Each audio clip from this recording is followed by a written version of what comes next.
Biz günə indi başlayırıq. Saat artıq 9 işləyir deyəsən.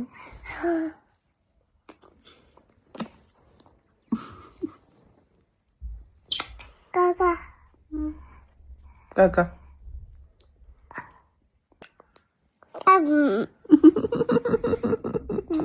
Keçəkçi bir vlog deyəndə bunu nəzərdə tuturdu. Baba. Birinci kutkamızı qeyrək, sonra ağaları olar elə. Allah dəlisən. Aya. Nəyə alın birinci kutkamızı qeyrək? Ayağımız olacaq, baxın. Nene. Nənə. Gedək. Gedək. Yaxşı. Sevinirsən getməyimiz üçün? Çiçek. Yox.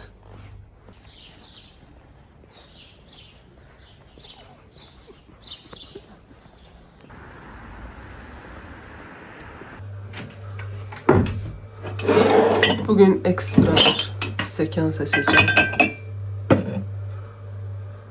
Niye de yok da yani.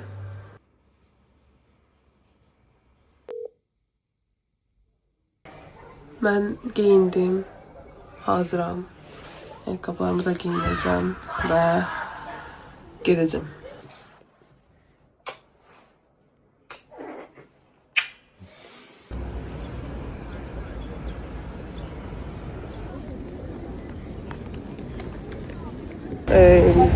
Dırnaqlarımı söktürməliyəm.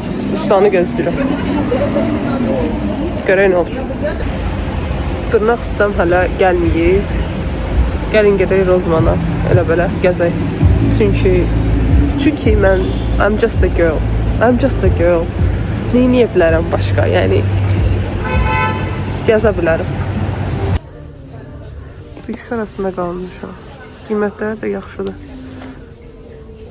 Limanına götürəcəm. Vaxtına da var. Belə bir yerə gəlirik. Buradadır mənim ustam. Belə bir giriş olan yerdə. Allah göstərsin.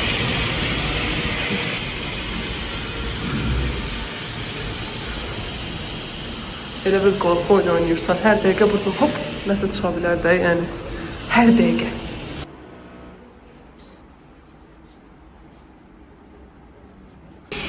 Bu boyda cəmaatı gətirmişəm nədən ötürü.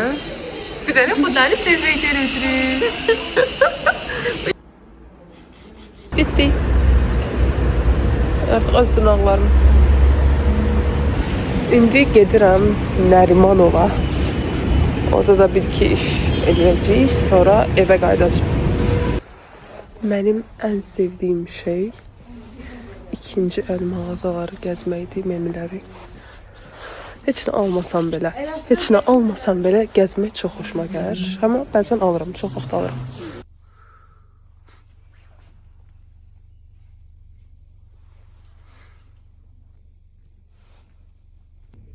$8 manat 70 qəpiyə düşüb. İndi baxacağım ona.